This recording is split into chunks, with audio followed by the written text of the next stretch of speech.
Welcome back friends. आज का lecture जो है वो है एनाटमी और फिजियोलॉजी के टॉपिक डाइजेस्टिव सिस्टम के बारे में हम पढ़ेंगे। Structure and function of digestive system.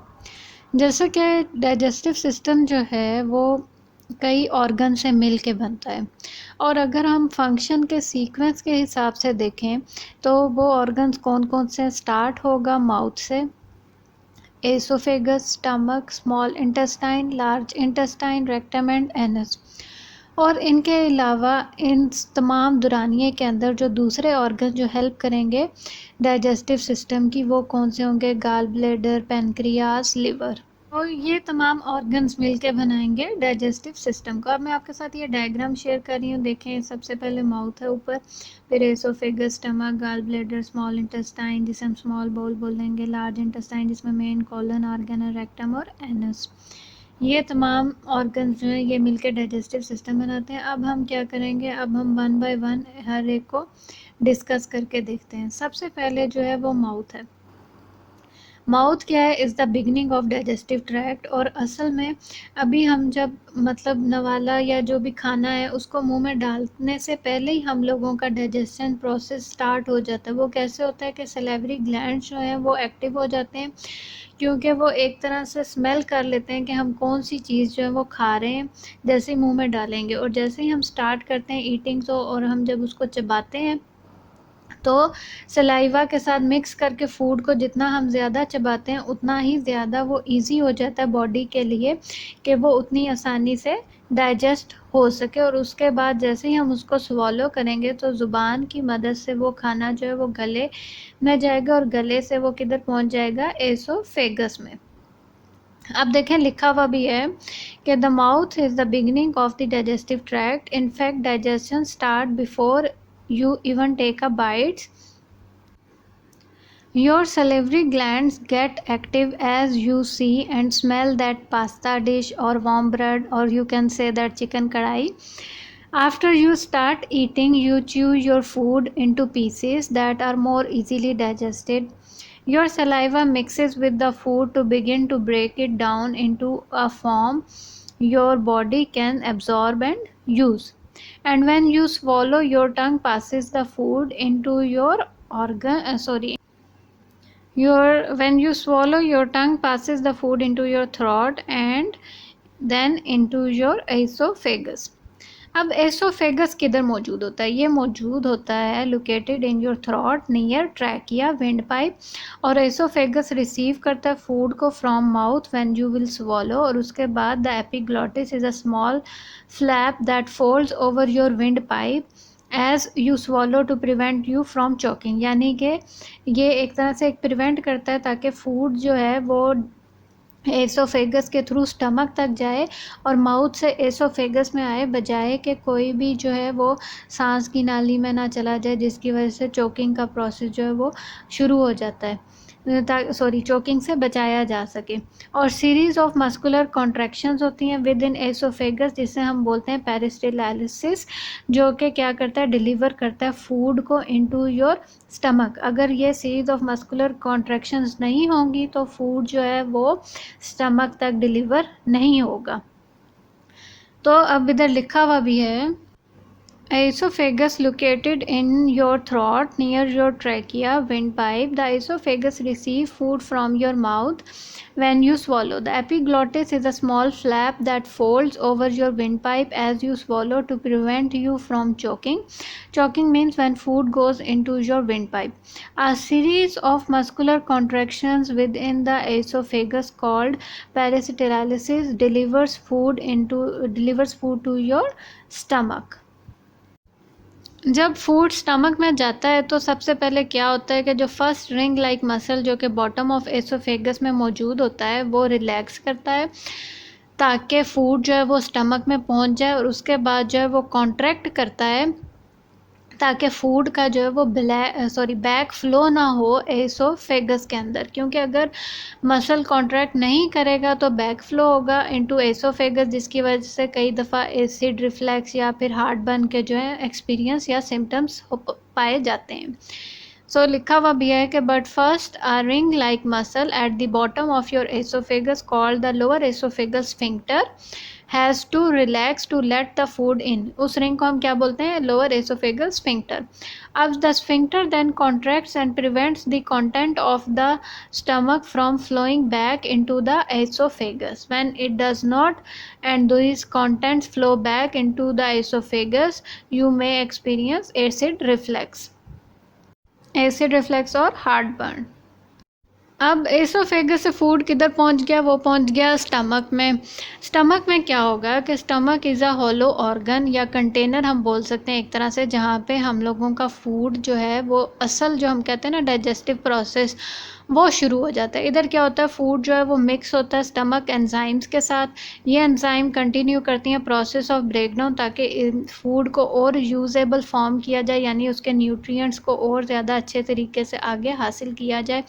और सेल्स जो कि मौजूद होते हैं स्टमक की लाइनिंग में वो सिक्रीट करते हैं स्ट्रॉन्ग एसिड और पावरफुल एंजाइम जो कि रिस्पॉन्सिबल होती हैं फॉर द ब्रेकडाउन प्रोसेस। और when the content of the stomach are process through, और जब ये प्रोसेस कंप्लीट हो जाता है तो उसके बाद क्या होता है कि वो रिलीज़ हो जाती हैं इनटू स्मॉल इंटेस्टाइन में, यानी कि फूड जो है उसके बाद नेक्स्ट किधर पहुंच जाता है? वो पहुंच जाता है स्मॉल इंटेस्टाइन में। तो यानी कि स्टमक जो है एक हॉलो ऑर्गन या एक कंटेनर जिसमें, तो इस वजह से हम कहते भी हैं कि जितना अच्छा आप जो है वो फूड को चबाएंगे और आराम आराम से खाएंगे उतना ही स्टमक के लिए भी ईजी हो जाता है कि जो डाइजेस्टिव एंजाइम्स जो हैं उनको वो फूड के अंदर और अच्छी तरह वो मिक्स हो जाती हैं और वो जो बाकी रिमेनिंग ब्रेकडाउन प्रोसेस है उसको वो बहुत ही अच्छे तरीके से परफॉर्म करती हैं। अब देखें स्टमक में लिखा हुआ है कि the stomach is a hollow organ or container that hold food while it is being mixed with stomach enzymes. These enzymes continue the process of breaking down food into a usable form. Cells in the lining of the stomach secrete a strong acid and powerful enzymes that are responsible for the breakdown process. When the contents of the stomach are processed enough, they are released into the small intestine.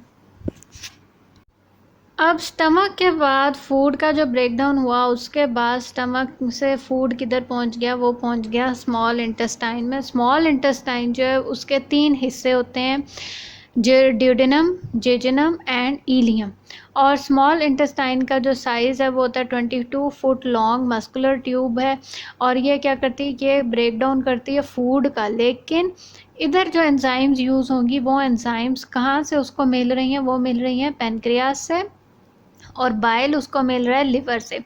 इधर भी जो है muscular contraction process होता है जिसे हम peristalsis बोलते हैं, वो वर्कआउट करता है इन दिस ऑर्गन, जिसकी वजह से मूव करेगा फूड थ्रू एंड मिक्स करेगा उसको डाइजेस्टिव जूस से, जो कि कहाँ से मिल रहे होंगे पेनक्रियाज एंड लिवर से। तो small intestine made up of 3 segments, the duodenum, jejunum and ileum. The small intestine is a 22 foot long muscular tube that breaks down food using enzymes released by the pancreas and bile from the liver. Peristalsis also work in this organ, moving food through and mixing it with digestive juices that release from the pancreas and liver. अब small intestine के मैंने बताया 3 हिस्से होते हैं, duodenum, jejunum और ilium. Duodenum का क्या काम होता है? वो सबसे पहला सेगमेंट होता है जिसका काम होता है बेसिकली कंटिन्यू करना ब्रेकिंग डाउन। और जेजुनम और इलियम जो होते हैं ये लोअर इंटेस्टाइन में, स्मॉल इंटेस्टाइन में मौजूद होते हैं और ये मेनली रिस्पॉन्सिबल होते हैं for the absorption of nutrients into the blood stream. के न्यूट्रिएंट्स का जो है उसकी एब्जॉर्प्शन और ब्लड स्ट्रीम में for the absorption of nutrients into the bloodstream. Okay, duodenum is the first segment of the small intestine. It is largely responsible for the continuous breaking down process. Jejunum and ileum lower in the intestine are mainly responsible for the absorption of nutrients into the bloodstream. यानी कि वो nutrients जो है वो किधर absorb होंगे? वो होंगे absorb blood stream के अंदर। इसके बाद देखते हैं इसके बाद क्या होगा। अब इधर क्या होता है कि जो कंटेंट्स हैं स्मॉल इंटेस्टाइन के वो स्टार्ट हो जाएंगे स्लोली सेमी सॉलिड होना और फिर एंड होंगे इन अ लिक्विड फॉर्म और after passing through the organ. और क्या होगा कि वाटर, बाइल, एंजाइम्स और म्यूकस जो हैं वो कंट्रीब्यूट करेंगे कि वो चेंज करें कंसिस्टेंसी ऑफ कंटेंट को। और जैसे ही न्यूट्रिएंट्स जो है वो एब्जॉर्ब हो जाएंगे ब्लड के अंदर, तो लेफ़्ट ओवर फूड रेजिड्यू जो लिक्विड है वो पास होगा थ्रू स्मॉल इंटेस्टाइन, और वो फिर किधर पहुंच जाएगा, इनटू द लार्ज इंटेस्टाइन या फिर वो कोलोन में। तो contents of small intestine start out semi-solid and end up in the liquid form after passing through the organ.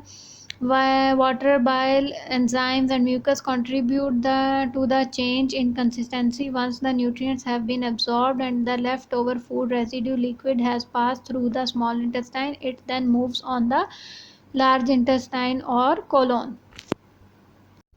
Pancreas जो है, जैसे मैंने बताया कि ऑर्गन है जो कि हेल्प करता है डाइजेस्टिव प्रोसेस में। कैसे करता है, ये सिक्रीट करता है डाइजेस्टिव एंजाइम्स को इनटू द ड्यूडेनम। ड्यूडेनम जैसे हमने बताया कि स्मॉल इंटेस्टाइन का पहला सेगमेंट है।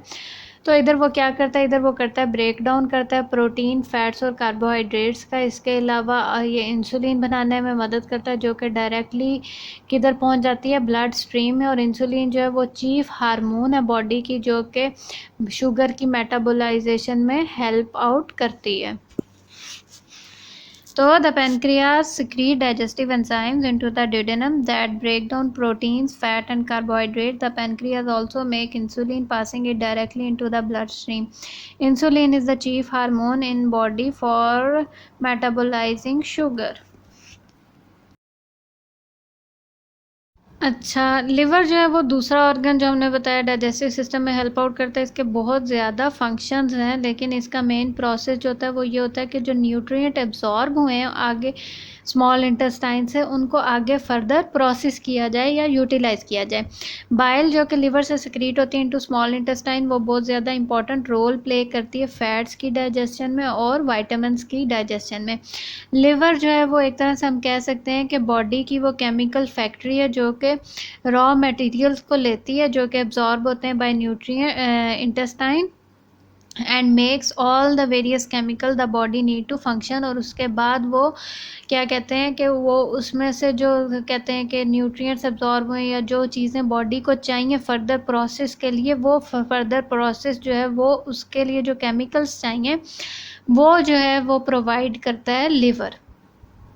तो the liver has many functions, but its main job within the digestive system is to process the nutrients absorbed from the small intestine. Bile from the liver secreted into the small intestine also play an important role in digesting fat and some vitamins. The liver is the body chemical factory. It takes the raw material absorbed by the intestine and makes all the various chemicals the body needs to function. इसके अलावा जो liver का function है वो ये है कि the liver also detoxifies potentially harmful chemical, यानी हार्मफुल केमिकल की डिटॉक्सिफिकेशन भी लिवर के थ्रू होती है। और it break down and secrete many drugs that can be toxic to the body, और ये उन चीज़ों का भी ब्रेक डाउन करता है जो कि बॉडी के लिए टॉक्सिक हो सकते हैं। The liver also detoxifies potentially harmful chemicals, it break down and secrete many drugs that can be toxic to the body. उसके बाद हम देखते हैं गॉल ब्लेडर। गॉल ब्लेडर क्या करता है, वो करता है store and concentrates bile from the liver and then release into the duodenum, यानी कि लिवर से जो बाइल रिलीज होती है उसको वो स्टोर करता है और उसके बाद उसको रिलीज कर देता है ड्यूडेनम में इन द स्मॉल इंटेस्टाइन, ताकि हेल्प हो सके एब्जॉर्प्शन और डाइजेशन ऑफ फैट्स। तो gall bladder stores and concentrate bile from the liver and then release into the duodenum in the small intestine to help absorb and digest fats. Small intestine के बाद food किधर पहुंचा था, large intestine में। Large intestine जिसे हम colon भी बोलते हैं is responsible for processing waste, क्योंकि न्यूट्रिएंट्स वगैरह जो थे वो तो स्मॉल इंटेस्टाइन में एब्जॉर्ब हो गए थे। अब लार्ज इंटेस्टाइन का क्या काम होता है कि वेस्ट को प्रोसेस करना और इसको एम्प्टी करना बाउल को। That emptying the bowel is easy and convenient, यानी कि ईजी और कन्वीनियंट बनाना।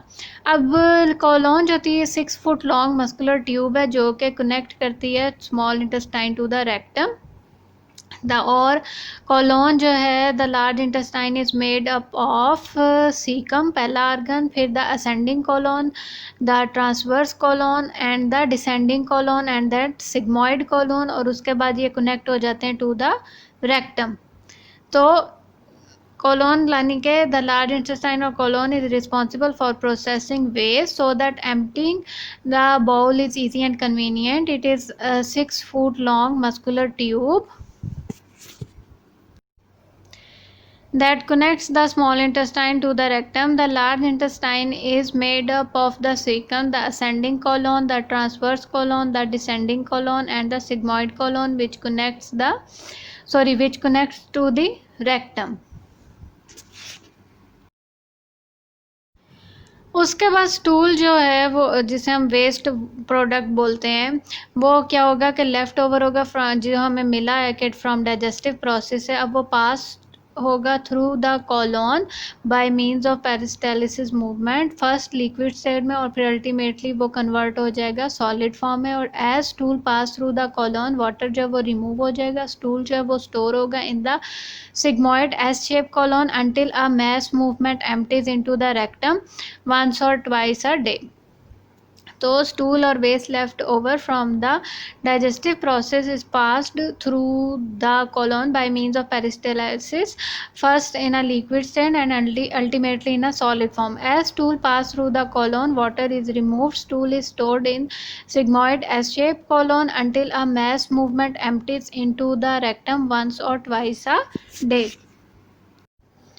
अब कॉलोन से फूड पहुंच गया, वेस्ट प्रोडक्ट पहुंच गया रेक्टम में। रेक्टम जो है ये स्ट्रेट 8 इंच चैम्बर होता है जो कि कनेक्ट करता है कॉलोन को टू द एनएस, यानी कि कॉलोन और एनएस के दरमियान में क्या मौजूद होगा, रेक्टम। रेक्टम की जॉब क्या होती है कि वो रिसीव करना स्टूल को फ्रॉम द कॉलोन और फिर ये let you know that there is a stool, कि अब स्टूल रेडी हो गया जिसको कि निकालना है, पूप आउट करना है, and to hold the stool until evacuation happen, यानी कि जब तक स्टूल को बाहर ना निकाला जाए तब तक होल्ड करना भी रेक्टम की ही रिस्पॉन्सिबिलिटी होती है। जब भी कोई एनीथिंग यानी गैस या stools come into the rectum तो सेंसर जो है वो ब्रेन को जाता है और फिर ब्रेन जो है वो डिसाइड करता है कि अभी जो है स्टूल को पूप आउट करना है फ्रॉम रेक्टम और नॉट।